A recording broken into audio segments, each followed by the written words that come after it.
নিশ্চয়ই আবার হামলা করার পায়তারা করছে। আমাদের নিহত সাথীদের মধ্যে কে মাদ্রাসার ছাত্র? না তাজুল ইসলাম মাদ্রাসার ছাত্র, না আমিনুল ইসলাম বাচ্চু মাদ্রাসার ছাত্র। অন্তত পক্ষে এই উল্লেখযোগ্য 28 জনকে গ্রেফতার না করা পর্যন্ত আমাদের একটি কর্মসূচি আমরা প্রকাশ করব। আমরা আইনের কাছে আবেদন করব যে আইন তাদের বিরুদ্ধে দেশের সর্বোচ্চ শাস্তি স্থাপন করে দেশের মধ্যে একটা দৃষ্টান্ত স্থাপন করুক। আজকের এই সাংবাদিক সম্মেলন থেকে আমাদের বর্তমান সরকারকে অন্তরের অন্তঃস্থল থেকে ধন্যবাদ জ্ঞাপন করছি। এই সকল আসামিরা আজকে আগাম তাদের জামিন নেওয়ার জন্য তারা আদালতে গিয়েছিল। আলহামদুলিল্লাহ, সরকার তাদেরকে আগাম জামিন নামঞ্জুর করে দিয়েছে। আমরা এই ব্যাপারে সরকারকে ধন্যবাদ জ্ঞাপন করছি। তারা তাদের গতকাল সাংবাদিক সম্মেলনে কয়েকটি বিষয় তারা উত্থাপন করেছে। প্রথম বিষয় যেটি উত্থাপন করেছে সেটি হলো তাদের বিরুদ্ধে মামলা প্রত্যাহার করতে হবে। এটির উত্তর হলো যে একজন দেশের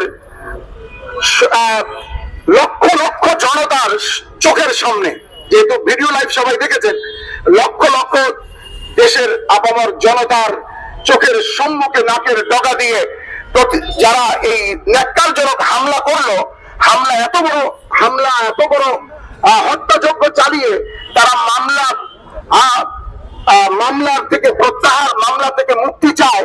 এটা তো এরকম হলো কেউ ডাকাতি করে বাইরে সাংবাদিক সম্মেলন করলো যে আমাদের বিরুদ্ধে কোনো মামলা দিবেন না।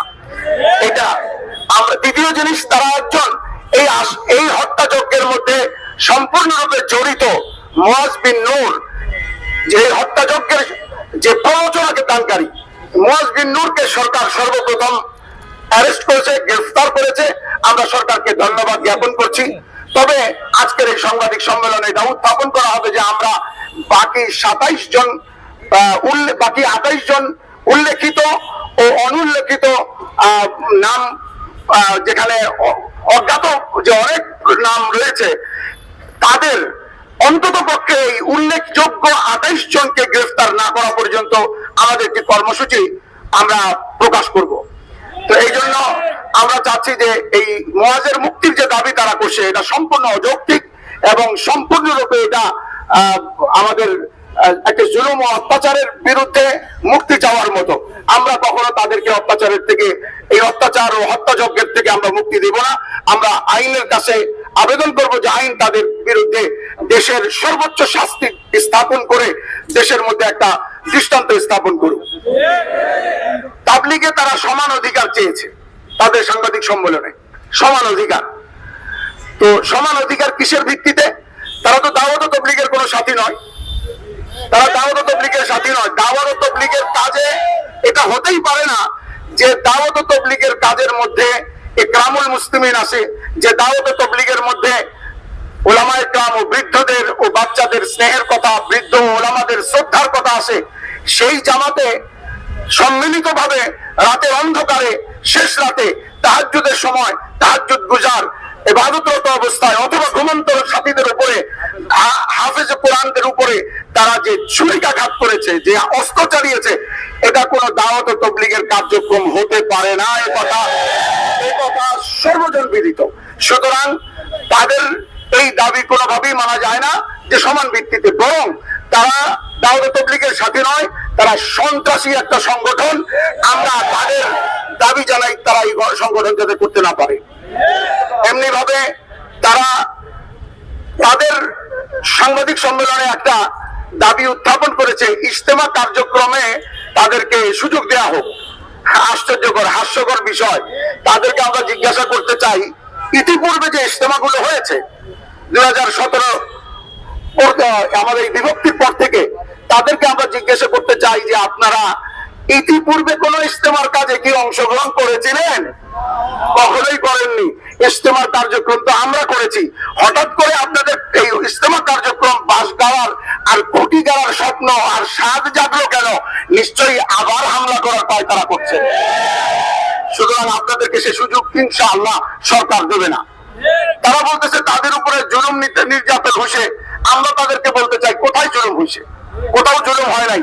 হ্যাঁ, তবে বিচ্ছিন্ন কোনো ঘটনা যদি ঘটে থাকে সেটা ভিন্ন ব্যাপার। কোন এলাকায় কোন ব্যক্তির বিরুদ্ধে ছিল, সেই সুযোগ নিছে, সেটা ভিন্ন কথা।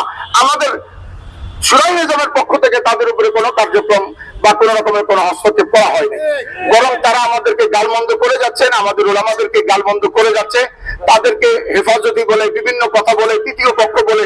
আরে তৃতীয় পক্ষ কিসের? এটা শরীয়তের বিষয়, আর শরীয়তের বিষয়ে ওলামায়ে কেরাম সকলে একমত, এবং তাদেরই শরীয়তের ব্যাপারে তারা হলো বাড়িওয়ালা। তবলিগের সূত্রে তো তারা আসে নাই, তারা আসছে তবলিগের মধ্যে যারা শরীয়ত বিরোধী কার্যক্রম করছে তাদের হস্তক্ষেপ বন্ধ করার জন্য বলছে শুধুমাত্র। আর যদি আপনারা ধরেন কোন একটি বাড়িতে ভাড়াটিয়ারা আপোষে আপোষে খুব ভালো ভালো ছিল, খাওয়া দাওয়া করে, আমোদ ফুর্তি করে, আর বাসা ভাড়া দিতে হয় না, বিল্ডিং ভাঙাচুরাও করে ফেলতেছে, হঠাৎ করে বাড়িওয়ালা এসে বলল যে আরে ভাই আপনারা কি করতেছেন, আমার বিল্ডিং এর রং নষ্ট করতেছেন কেন, বিল্ডিং ভাঙতেছেন কেন, আমি আপনাদের কাছে ভাড়া নেইনি, এটা ভিন্ন কথা, আমি অনুগ্রহ করেছি। ভাড়াটিয়ারা বলে আরে এই লোক কোথেকে আসলো, আমরা তো ভাড়াটিয়ারা খুব আনন্দেই ছিলাম, এই লোকটা এসে তো আমাদের আনন্দ নষ্ট করে দিচ্ছে। এরা যদি বলে যে তৃতীয় পক্ষ, আরে বেটা বেউকুফ কোথাকার, তৃতীয় পক্ষ কোথায়, এ তো প্রথম পক্ষ, সুরাই নিজাম তৃতীয় পক্ষ, তোমরা তৃতীয় পক্ষ। তার কারণ হলো দাওয়াত ও তাবলীগের মধ্যে শরীয়তের ব্যাপার যেগুলি রয়েছে এটা হ্যান্ডেল করার দায়িত্ব হযরতে আহলে ইলম উলামা کرام উলামা মাশায়েখ, সেটাই তারা করছেন। তারা তো তাবলীগের কোনো বিষয় বলেন নাই যে তাবলীগ করতে পারবো কি পারবো না, তারা দেখছেন অনাধিকার চর্চা, শরীয়ত বিরোধী কাজ যারা করেছে তাদেরকে নিষেধ করেছে। তারা আরেকটি উত্থাপন করছে তাদের সাংবাদিক সম্মেলনে যে মাদ্রাসার ছাত্র ব্যবহার করা থেকে বিরত থাকুন।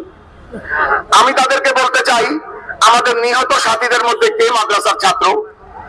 না তাজুল ইসলাম মাদ্রাসার ছাত্র, না আমিনুল ইসলাম বাচ্চু মাদ্রাসার ছাত্র।